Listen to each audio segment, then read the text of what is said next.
ಯಾವ ಗುಬ್ಬಿ ಕಾಗೆ ಮತ್ತೊಂದು ನಗಡಿಯಿಂದ ಬಳಲಿಲ್ಲ, ಅಸ್ತಮಾದಿಂದ ತೊಳಲಿಲ್ಲ. ಯಾವುದೇ ಎಮ್ಮೆಗೆ, ಕೋಣಕ್ಕೆ, ಆನೆಗೆ ಶುಗರ್ ಇನ್ನೂ ಬಂದಿಲ್ಲ. ಮುಂದೆ ಜರ್ಸಿ ಹಾಕ್ಲಿಕ್ಕೆ ಬಂದರೂ ಬರ್ಬೋದೇನಪ್ಪ, ಗೊತ್ತಿಲ್ಲ. ನೀವು ಸಾಕಿದಿರಲ್ಲ ಜರ್ಸಿ ಹಾಕ್ಳು, ಅವಕ್ಕೂ ಶುಗರು, ಆಸಿಡಿಟಿ, ಗ್ಯಾಸ್ಟ್ರಿಕ್ ಪ್ರಾಬ್ಲಮ್ ಬಂದರೂ ಬರ್ಬೋದೇನೋ ಮುಂದೆ. ಯಾಕಂದ್ರೆ ತಿನ್ನಬಾರ್ದು ಆಹಾರ ಎಲ್ಲ ತಿನ್ನಿಸಿ, ಯೂರಿಯಾ ತಿನ್ನಿಸಿ, ಹಾಲು ಹೆಚ್ಚು ಮಾಡಬೇಕು ಅಂತ ಏನೇನೋ ಮಾಡಿ ಅವಕ್ಕೇನಾದರೂ ತ್ರಾಸಾದರೂ ಆಗಬಹುದು ಮುಂದೆ ಜರ್ಸಿ ಹಾಕ್ಲಿಗೆ. ಆದ್ರೆ ನಮ್ಮ ನಾಟಿ ಹಸುಗಳಿಗೆ, ಇತರೆ ಪ್ರಾಣಿಗಳಿಗೆ, ಯಾವ ಪ್ರಕೃತಿಗೆ ಹತ್ತಿರವಾಗಿ ಬದುಕ್ತಿದಾವೋ ಅವಕ್ಕೇನು ತೊಂದರೆ ಆಗಲ್ಲ, ಏನು ತೊಂದರೆ ಆಗಲ್ಲ. ಅಂದ್ರೆ ನಾವಿಲ್ಲಿ ತಿಳ್ಕೋಬೇಕು, ಉಪವಾಸದಿಂದ ಬಿಸಿ, ಶಕ್ತಿ, ಸೂಕ್ಷ್ಮತೆ, ತಾಳ್ಮೆ, ಸೈರಣೆ ಎಲ್ಲವೂ ಕೂಡ ಬರುತ್ತೆ. ಸೈರಣೆ, ತಾಳ್ಮೆ ಕೂಡ ಬರ್ತದೆ. ಅದಕ್ಕೆ ತುಂಬ ಸಿಟ್ಟಿದ್ದವ್ರು ಉಪವಾಸ ಮಾಡ್ಬೋದು. ನೋಡ್ರಿ, ಗಂಡ ಹೆಂಡ್ತಿರ್ಲಿ ಯಾರು ಭಾಳ ಸಿಟ್ಟಿರ್ತಿರಲ್ಲ, ಕರ್ಕೊಂಬಂದು ಉಪವಾಸ ಮಾಡಿಸ್ರಿ, ಉಪವಾಸ ಮಾಡ್ಬೋದು ಸಿಟ್ಟಿದ್ದವು. ನಿನ್ನೆ ಹೇಳಿದ್ದೆ ನಿಮಗೆಲ್ಲ, ಬಹಳ ಮುಖ್ಯವಾದ ಒಂದು ಪ್ರಶ್ನೆ ಎತ್ಕೊಳ್ತೀನಿ ನಾಳೆ ಅಂತ ಹೇಳಿದ್ದೆ. ಯಾವ ಪ್ರಶ್ನೆ ಅದು ಹೇಳಿ? ಗ್ಯಾಸ್ಟ್ರಿಕ್ ಪ್ರಾಬ್ಲಮ್, ಹೌದಿಲ್ವ? ಗ್ಯಾಸ್ಟ್ರಿಕ್ ಪ್ರಾಬ್ಲಮ್ ಇದ್ದವ್ರು ಇದ್ದೀರಾ? ಇಲ್ಲಿ ಇದ್ದೀರಾ ಬೇಡ, ಇದ್ದಾರಾ? ಅದೀವಿ, ಪರವಾಗಿಲ್ಲ. ಬಹಳ ಜನ ಇದ್ದಾರೆ. ಕೆಲವರು ಇದೀವಿ ಅಂತಾರೆ, ಕೆಲವರು ಮಾತಾಡಲ್ಲ, ಕೆಲವರು ಸುಮ್ಮನೆ ಇರ್ತಾರೆ. ಪ್ರಾಯಶಃ ಗ್ಯಾಸ್ಟ್ರಿಕ್ ಪ್ರಾಬ್ಲಮ್ ಇಲ್ದಿದ್ದವ್ರು ಯಾರೂ ಇಲ್ಲ. ನಿಮ್ಮ ಪೈಕಿ ಎಲ್ರಿಗೂ ಕೇಳಿದರೆ, ಪರ್ಸ್ನಲ್ ಆಗಿ ಮಾತಾಡಿಸಿ ನೋಡಿದರೆ 90% ಜನರಿಗೆ, 95% ಜನರಿಗೆ ಗ್ಯಾಸ್ಟ್ರಿಕ್ ಪ್ರಾಬ್ಲಮ್ ಇದೆ. 95% ಜನರಿಗೆ ಗ್ಯಾಸ್ಟ್ರಿಕ್ ಪ್ರಾಬ್ಲಮ್ ಇಲ್ಲ ಅನ್ನೋರು ಒಂದು 5% ಸಿಗ್ಬೋದೇನೋ ಅಷ್ಟೇ. ಇನ್ನೆಲ್ರಿಗೂ ಗ್ಯಾಸ್ಟ್ರಿಕ್ ಪ್ರಾಬ್ಲಮ್ಮು ಅಥವಾ ಇನ್ನೊಂದು ಕಾಯಿಲೆ ಇದೆ, ಆಸಿಡಿಟಿ ಅಂತ ಕರೀತಾರೆ. ಬಹಳ ಜನರಿಗೆ ಆಸಿಡಿಟಿ ಇದೆ, ಬಹಳ ಜನರಿಗೆ ಗ್ಯಾಸ್ಟ್ರಿಕ್ ಪ್ರಾಬ್ಲಮ್ ಇದೆ. ನೀವು ಡಾಕ್ಟ್ರ್ ಹತ್ರ ಹೋಗಿ, ನನಗೆ ಗ್ಯಾಸ್ಟ್ರಿಕ್ ಪ್ರಾಬ್ಲಮ್ ಇದೆ, ಒಬ್ಬರು ಸ್ವಾಮೀಜಿ ಬಂದರೆ ಉಪವಾಸ ಮಾಡಲಾ ಅಂತ ನಿಮ್ಮ ಫ್ಯಾಮಿಲಿ ಡಾಕ್ಟ್ರಿಗೆ ಯಾರಿಗಾದ್ರೂ ಕೇಳಿದರೆ, ನಿಮ್ಮ ಪರ್ಸನಲ್ ಡಾಕ್ಟ್ರಿಗೆ ಕೇಳಿದರೆ ಅವ್ರು ಒಪ್ಪಿಗೆ ಕೊಡ್ತಾರ? ಕೊಡಲ್ಲ. ಎಲ್ಲ ಡಾಕ್ಟರ್ಗಳು ಸಾಮಾನ್ಯವಾಗಿ ಗ್ಯಾಸ್ಟ್ರಿಕ್ ಪ್ರಾಬ್ಲಮ್ ಇದ್ದವ್ರಿಗೆ ಸಲಹೆ ಮಾಡ್ತಾರೆ, ಏನಂತ? ಹಸಿವಾಗಕ್ಕೆ ಬಿಡಬೇಡಿ, ಹೊಟ್ಟೆ ಹಸಿವಾಗಕ್ಕೆ ಬಿಡಬೇಡಿ. ಎಷ್ಟು ತಾಸ್ಕೊಮ್ಮೆ ತಿನ್ನಿ ಅಂತ ಹೇಳ್ತಾರೆ ನಿಮ್ಮ ಕಡೆ? ಎಷ್ಟು ತಾಸ್ಕೊಮ್ಮೆ? ಹೌದಾ? ಶುರುವಾಗಿದೆಯಾ? ಕಲ್ಗಟ್ಟಿಗೆ 2 ತಾಸು ಅಂತ ಹೇಳೋದು ಶುರುವಾಗಿದೆಯಾ? ಅಂದರೆ ಈಗ ಏನು ಮಾಡುತ್ತಿದ್ದಾರೆ ಬೆಂಗಳೂರಲ್ಲೆಲ್ಲ, ವ್ಯಾನಿಟಿ ಬ್ಯಾಗಲ್ಲಿ ಕೊನೆ ಪಕ್ಷ ಬಾಳೆಹಣ್ಣು, ಬಿಸ್ಕೆಟೋ ಏನಾರು ಇಟ್ಕೊಳ್ಳಿ. ಯಾವಾಗ ಹಸಿವಾಗ್ತದೆ, ಎಲ್ಲಿ ಹಸಿವಾಗ್ತದೆ, ಮೀಟಿಂಗಲ್ಲಿದ್ದರೂ ಅಲ್ಲೂ ತಿನ್ನಕ್ಕೆ ಶುರು ಮಾಡಿ ಅಂತ ಹೇಳ. ಜನರ ಜೊತೆ ಸೇರ್ಕೊಂಡಿದ್ರು ಒಟ್ಟು ನಿಮ್ಮ ಗ್ಯಾಸ್ಟ್ರಿಕ್ ಪ್ರಾಬ್ಲಮ್ ಹುಷಾರಾಗ್ಬೇಕಂದ್ರೆ ಒಟ್ಟ ಹಸಿವು ಗೊತ್ತಾಗಬಾರ್ದು ನಿಮಗೆ. ಹಸಿಯೋಕೆ ಮುಂಚೆನೇ ತಿಂದುಬಿಡಿ ಅಂತಾರೆ. ಇದರಿಂದ ಗ್ಯಾಸ್ಟ್ರಿಕ್ ಪ್ರಾಬ್ಲಮ್ ಹುಷಾರಾಗಿದೆಯಾ? ಮತ್ತೆ ಗುಳಿಗೆಗಳನ್ನು ನುಂಗೋದು ತಪ್ಪಿದೆಯಾ? ಇಲ್ಲ. ಡಾಕ್ಟರ್ಗಳೇ, ನಿಮಗೆ ಗೊತ್ತಿದ್ದೋ ಗೊತ್ತಿಲ್ಲದೇನೋ ನಿಮ್ಮ ರೋಗಿಗಳನ್ನು ಕೊಲ್ತಾ ಇದ್ದೀರಿ. ನೀವು ತಿನ್ಸಿ ಕೊಲ್ತಾ ಇದ್ದೀರಿ, ತಿನ್ಸಿ ಕೊಲ್ತಾ ಇದ್ದೀರಿ.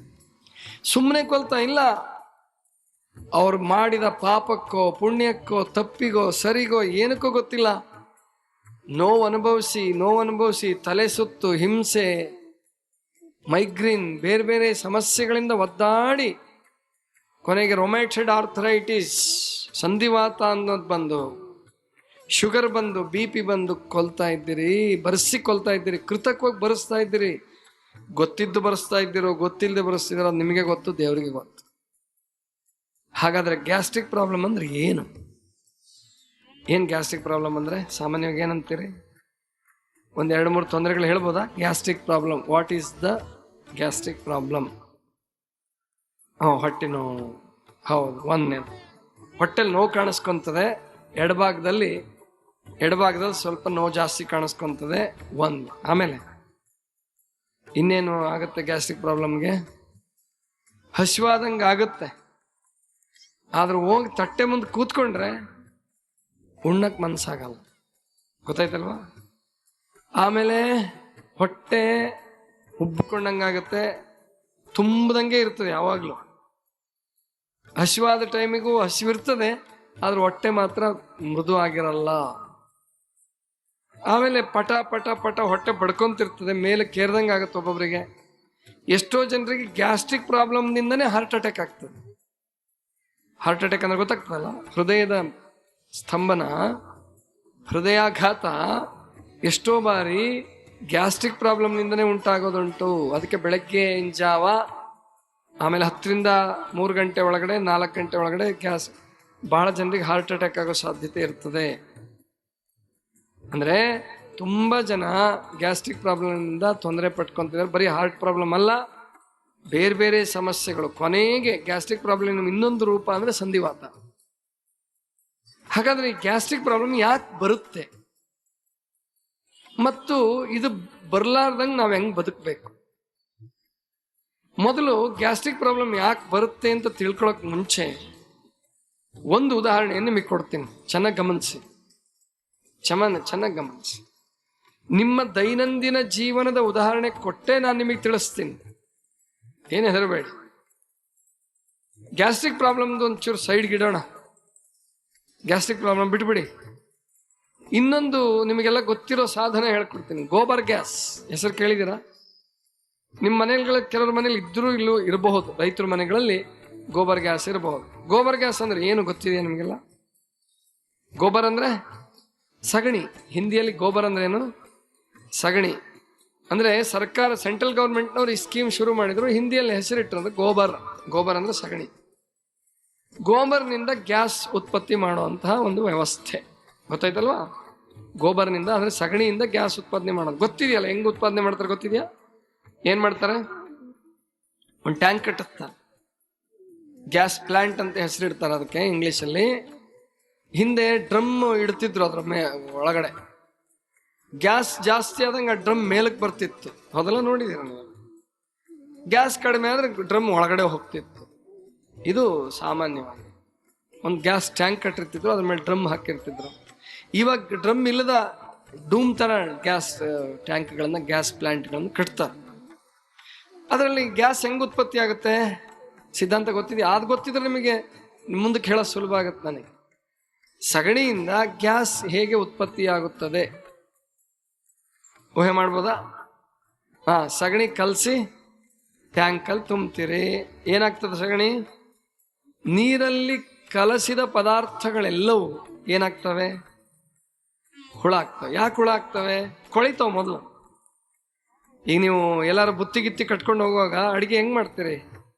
ಸಾಧ್ಯವಾದಷ್ಟು ಮಟ್ಟಿಗೆ ನೀರನ್ನ ಬಳಸದೇ ಮಾಡ್ತಕ್ಕಂತಹದ್ದು. ಎಣ್ಣೆ ಪದಾರ್ಥಗಳನ್ನು ಹೆಚ್ಚು ಮಾಡ್ತೀರಿ. ಚಪಾತಿಗೂ ಹೆಚ್ಚು ಎಣ್ಣೆ ಹಾಕ್ತೀರಿ, ಮೊಸರನ್ನ ಕಟ್ತೀರಿ, ಮತ್ತೊಂದು ಮಾಡ್ತೀರಿ, ಕರಿದ ಪದಾರ್ಥಗಳನ್ನ ಮಾಡ್ತೀರಿ. ಅವು ಬೇಗ ಕೆಡಂಗಿಲ್ಲ, ಯಾಕೆಂದ್ರೆ ಎಣ್ಣೆ ಇರ್ತದೆ. ಎಣ್ಣೆ ಆಂಟಿಬಯೋಟಿಕ್, ಜೀವಿರೋಧಕ, ಕ್ರಿಮಿಗಳು ಬದುಕಲ್ಲ ಎಣ್ಣೆನಲ್ಲಿ. ಆದ್ರೆ ನೀರಿನ ಜೊತೆ ಯಾವ್ದು ಬೆರೀತದೋ ಅಲ್ಲಿ ಜೀವ ಉತ್ಪತ್ತಿ ಆಗ್ತದೆ, ಹುಳಗಳಾಗ್ತವೆ. ಸಗಣಿಯನ್ನ ಕಲಸಿ ಟ್ಯಾಂಕಿಗೆ ತುಂಬ್ತೀರಿ, ಸಗಣಿ ಏನಾಗುತ್ತೆ? ಕೊಳೆಯಕ್ಕೆ ಶುರುವಾಗುತ್ತೆ. ಕೊಳೆತಾಗ ಅಲ್ಲಿ ಪ್ರತಿ 20 ನಿಮಿಷಕ್ಕೊಮ್ಮೆ ಕೋಟಿ ಕೋಟಿ ಕೋಟಿ ಸಂಖ್ಯೆಯಲ್ಲಿ ಮೈಕ್ರೋಬ್ಸ್ ಅಂತ ಹುಟ್ಟುತ್ತವೆ.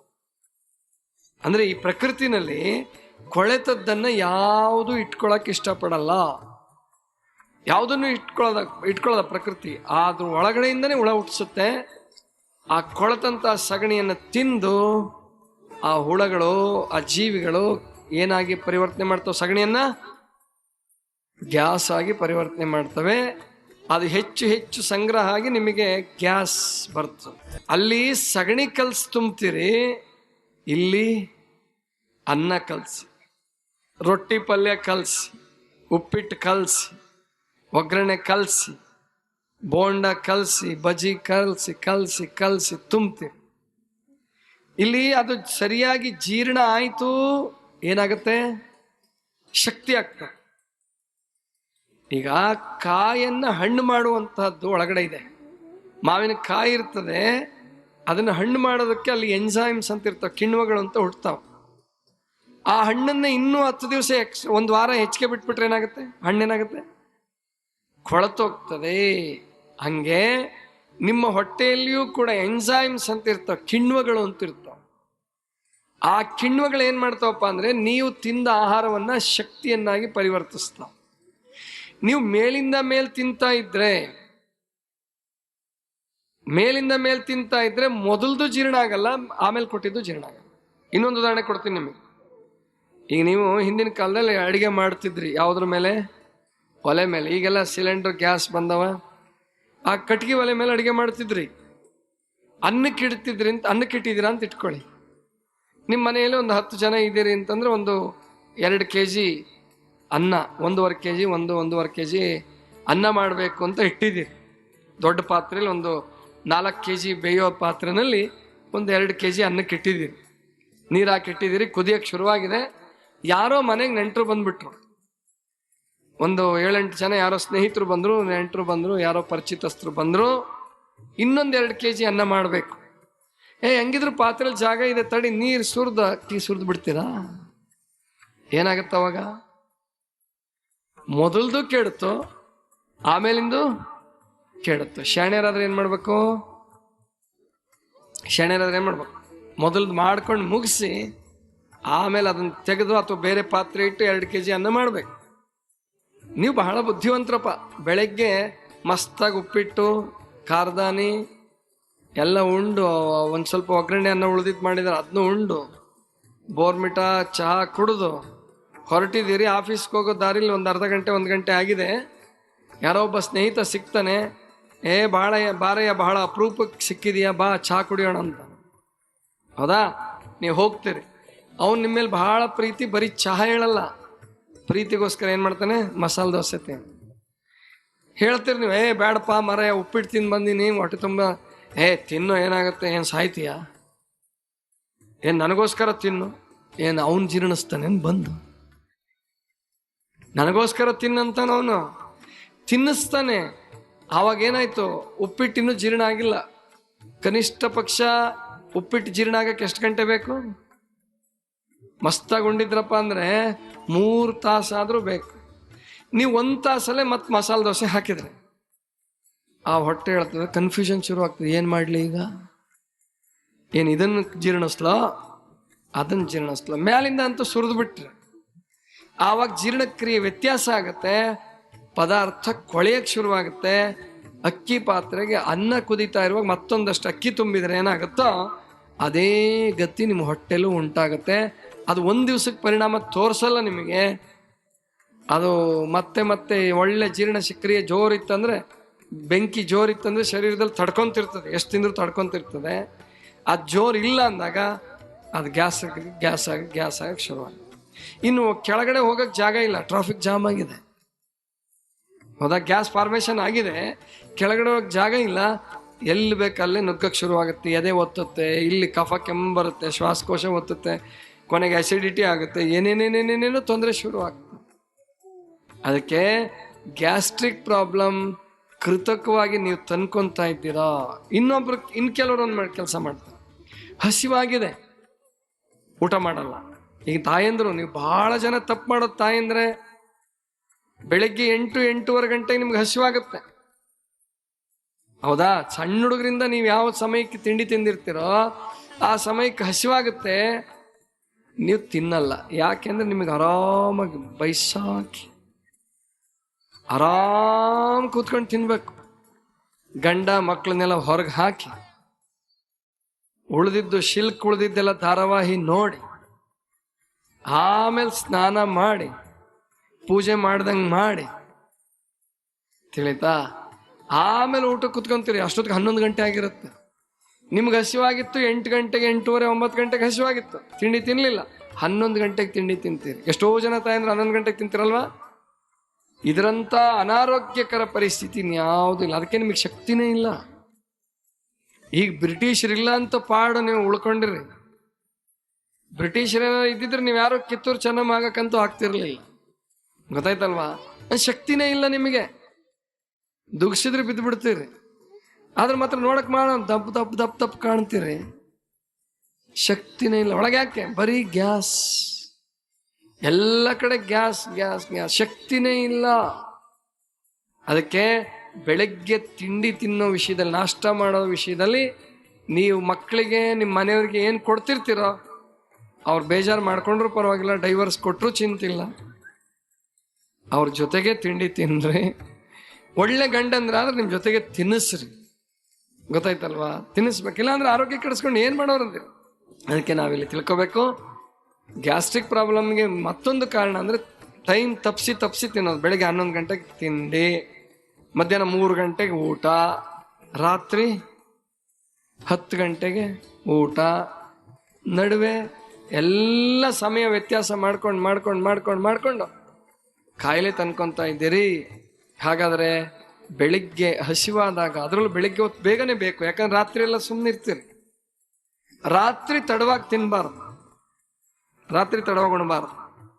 ಇದನ್ನು ಸರಿಯಾಗಿ ಪಾಲಿಸಿದ್ರೆ ನಿಮಗೆ ಗ್ಯಾಸ್ಟ್ರಿಕ್ ಪ್ರಾಬ್ಲಮ್ ಬರೋದಿಲ್ಲ.